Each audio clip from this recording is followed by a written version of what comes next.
Hello everyone and welcome back to my channel. In today's video I'll be giving you 5 essential shading tips which you as a beginner can use to enhance your shading skills and get better at shading.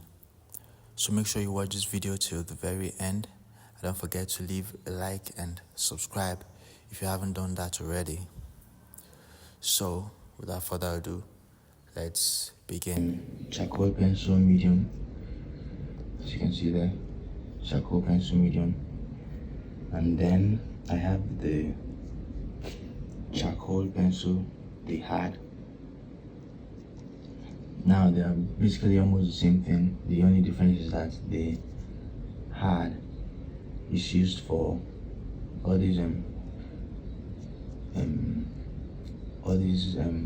thin darks, but these hard edges. It's not easily blended, unlike the medium. Is easy to blend, and it's better to shade all these big dark spaces because it's easier for you to blend with your brush and your blending stump. Then I have the blending stump, which is used for blending. Then I also have the brush. This is the flat mouth brush. Then I have the graphite, the Stedler graphite pencil, but I only use this for sketching though, because for shading we are going to use just the charcoal medium or the charcoal hard for blending, for shading I mean, and we are going to scrape it. I'm going to scrape it off. We'll scrape it on here. This is where I scrape the charcoal powder. So I'm just going to do it so you see how it's done. This is how I do it. So I take my cutter. You can use your cutter, you can use your blade, whatever. Some persons use the filer, nail filer. It also works. So this is how I do it. I scrape it off. You see, I just go. You just gently do it and scrape off the powder. You can use either the medium or the hard, whichever one works fine. It's just powder. So you scrape it off.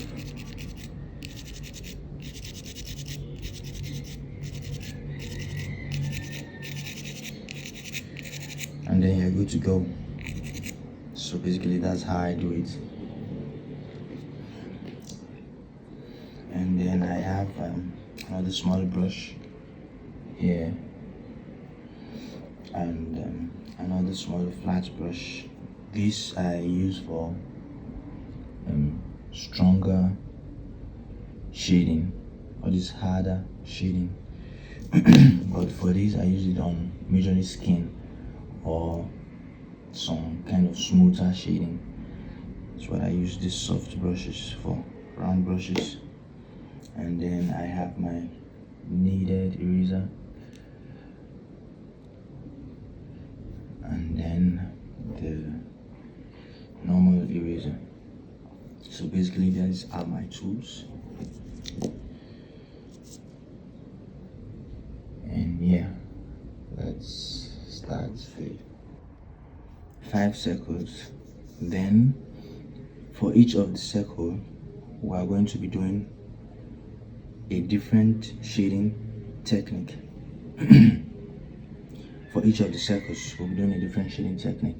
And you know, for this video I said I'll be showing you the 5 major shading techniques which you can use as a beginner and even as a pro. Now this shading techniques works very fine. It's what I use, and it would really help you if you can also learn how to use them and master them. So let's draw the circles. I'll be doing this freehand, so it won't be perfect, but it's just to show you. So another one here, another one here, and then Okay.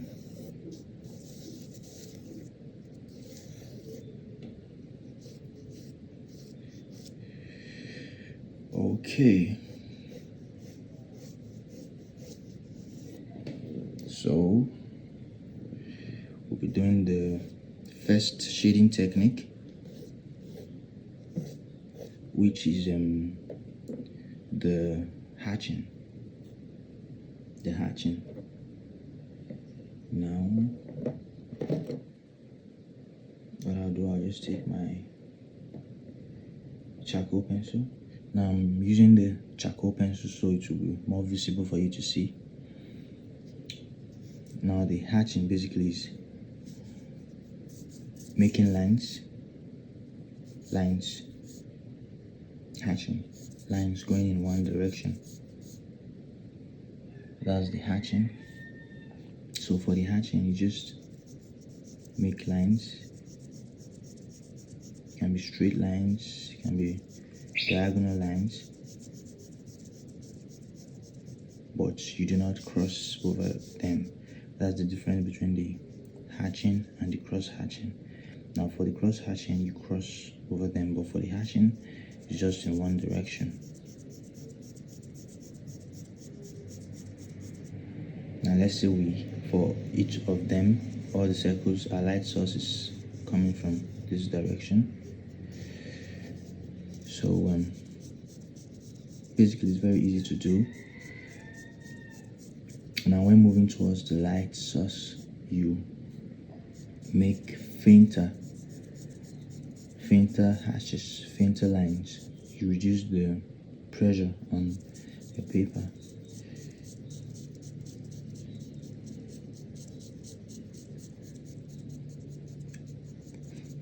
And you have to take note, I'm using the charcoal pencil, so it's harder to make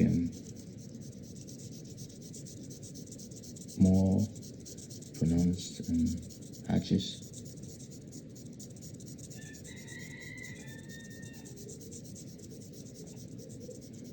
So basically you just go over and over the lines until it becomes smooth. See, we're just basically hatching. And okay, let's make a shadow cast over here. Shadow cast, and as you can see, I'm using the hatching for the shadow cast also. See, hatch. Then okay, we'll have our dark over here.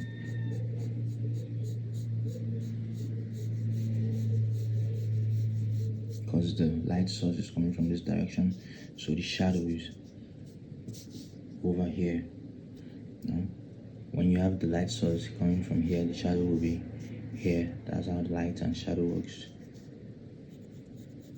So make some darker hatches for the shadow part.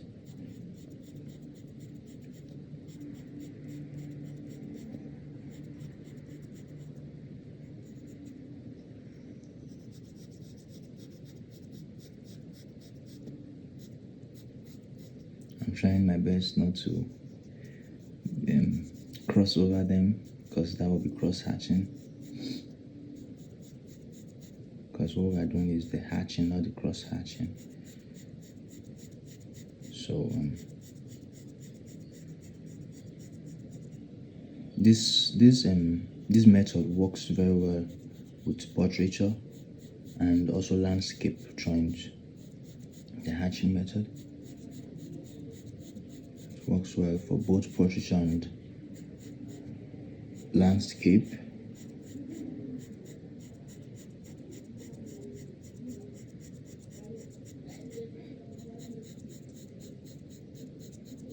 And it's also good for making textured objects or clothings, Now we're going to blend it. After we're done, we'll blend to see how it looks like. though we're not supposed to blend because you're supposed to see how the strokes are going, but I just want you to get the idea and you understand.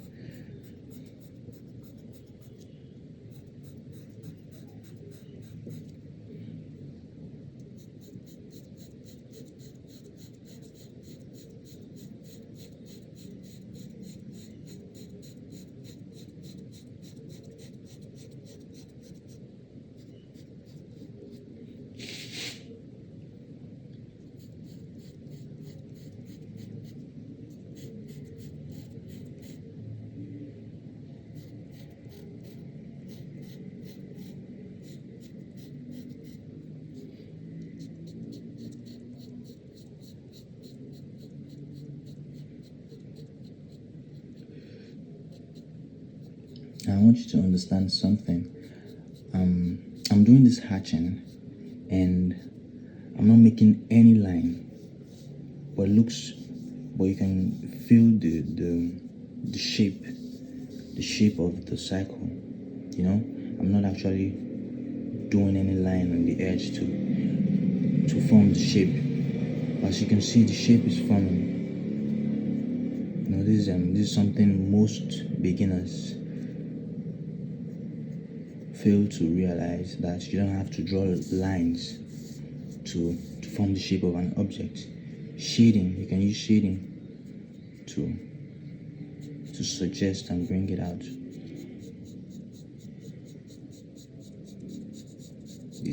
It helps you achieve more realism, unlike when using lines.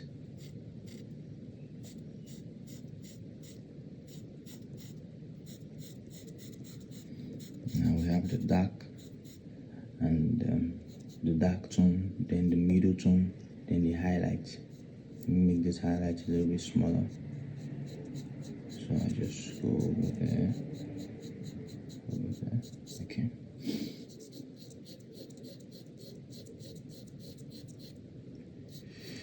Okay, now I'm not going to blend it.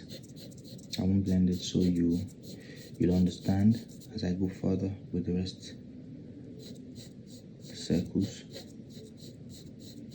Because if I blend it, then the lines will not be there. So it's better I do not blend.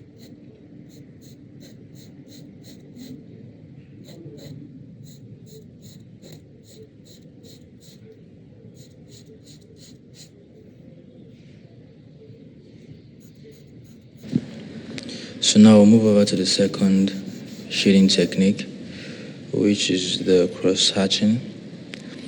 Now the cross hatching is similar to the first one, similar to the hatching, but the only difference is that for the cross hatching, after making the first hatching, that's after making the hatching, you cross over the hatching in the opposite direction. So it's basically doing the hatching, then going over the hatching with another hatching. But this time you're doing it in the opposite direction. It's not in the same direction like the hatching. Now you're making it in the opposite direction, and you can go over this as many times as possible as you want. As you can see, I'm going over the hatching and I'm doing this in the opposite direction.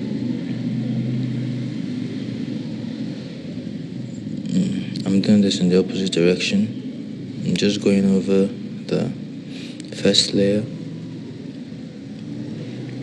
and notice how I'm doing it very lightly. I'm doing it faintly. I'm trying to work my way from the lighter values to the darker values. I'm just gently making the hatches. Now this is very easy to do. It's not something that's complicated, that's hard. As a beginner, in your free time you can just get a piece of paper and practice your hatching. Just make diagonal lines, then you go over them, you cross over them, then you go over them again as many times as possible, just for you to get the the feel, the flow, for you to get the flow of the object, to get the form, to capture the form. So you just basically go over the object in different directions. Now, as you can see, the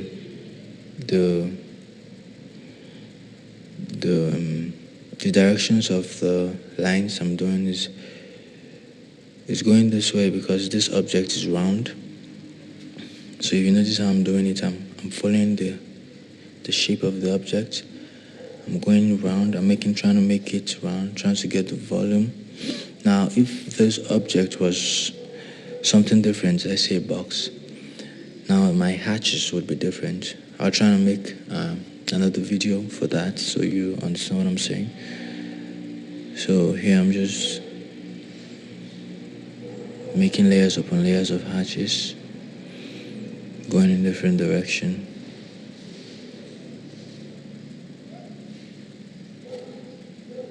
Now this technique is actually harder to do with the charcoal pencil, but it would have been easier if it was the graphite pencil. So like I said, it's all about control. If you can learn to control your pencil and control your lines, this will be very, very easy for you to do and to perform.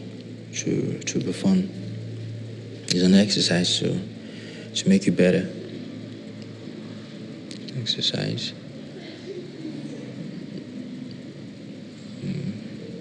And I do this mostly every day. I just take some random pictures and I sketch, then I shade. I try to use lines to shade and not blend with the powder, because this helps it increases your artistic sense, your IQ.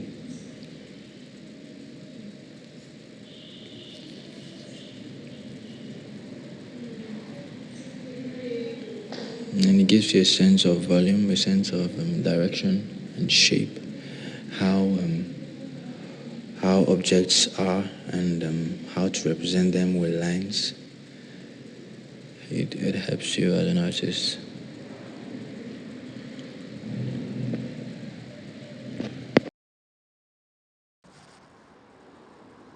So now we'll move over to the third one, and this one is the smooth shading.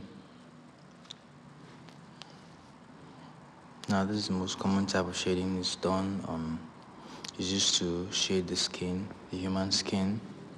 This is the most common and the most used type of shading.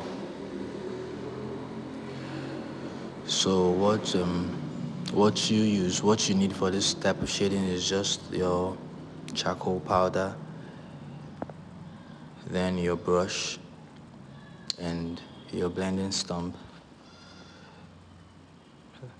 That's what you need for the smooth shading.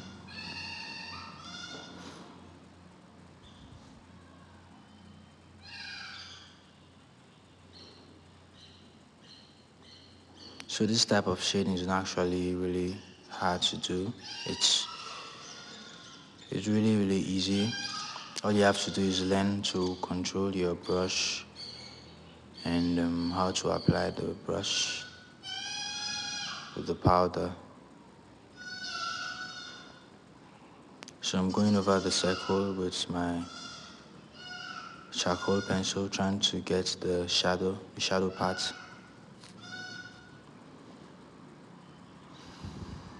So I'm just going to lay the shadow down, then I'll go over it with the charcoal powder using my brush. So I'm just going to show you here. See, I'm rubbing the powder. I'll rub dust off, then gently apply.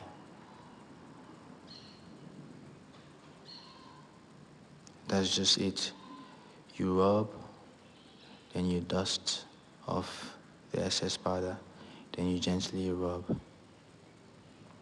It's a smooth shading process, so you have to be really, really careful when applying, not to make some dirty marks.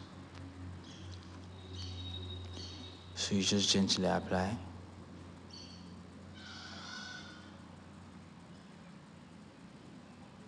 Gently apply, then you rub, and then apply again. And it's just a repeated process, very easy. You just need to be patient and learn to control your brush, control your brush, sorry, and gently apply. And that's just how it's done. That's just it. So when blending larger areas, use larger brush. Then for the smaller areas, use smaller brush. That's just how it goes. You just apply gradually.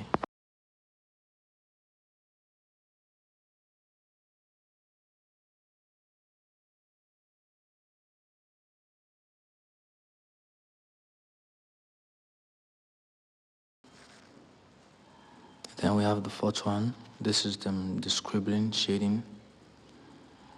Just as the name implies, it's basically you using scribbles. You go gradually, like I said, from light to dark. Gradually scribble, you work it down. You use light scribbles for the lighter areas. Then as you go towards the darker areas, you apply more pressure and make the scribbles much more smaller together. That's just how it is. The scribbling technique. This is works really well when doing the hair, the human hair. It's a fine texture for the human hair, like the short hair, the afro hair. It works really fine. The scribbles, as you can see, the shading is making the circle look hairy, like there's hair all over it. That's the effect of the scribbling technique. It's really easy to do. It's all about mastering. You just have to practice regularly, and you'll be able to do this. It's very, very easy. It's not something that's very complicated.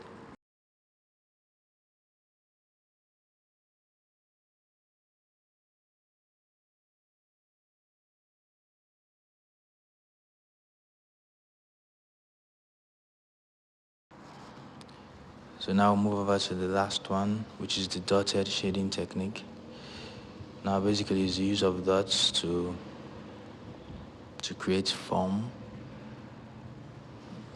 on the object. This is the most complicated one. It requires a lot of time and patience. See, so these I increased the speed because it took way too much time. So yeah, that's basically it. So you just have to practice a lot, and you get better. So if you want to take my advice, the two most important shading techniques here is the cross hatching and the smooth. If you can master these two, then you'll be able to do a lot when it comes to shading, trust me. So yeah, thank you so much for watching this video, and I'll see you guys in my next video. Please don't forget to like and subscribe, and tell me what you think in the comment section. I'd really appreciate it. Thanks guys, and have a great day.